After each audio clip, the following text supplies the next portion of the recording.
Tahukah kamu, mengapa penumpang memilih jus tomat di pesawat?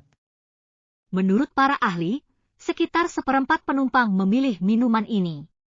Ternyata ada penjelasan yang sangat logis, masalahnya adalah bahwa pada ketinggian 10.000 meter di atas tanah, rasa seseorang mulai bekerja sedikit berbeda. Karena tekanan dan udara kering, garam dan gula kehilangan rasa sekitar 20-30.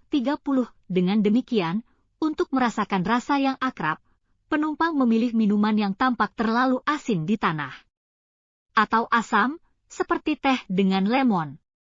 Selain itu, jus tomat membantu menjaga keseimbangan air garam selama penerbangan.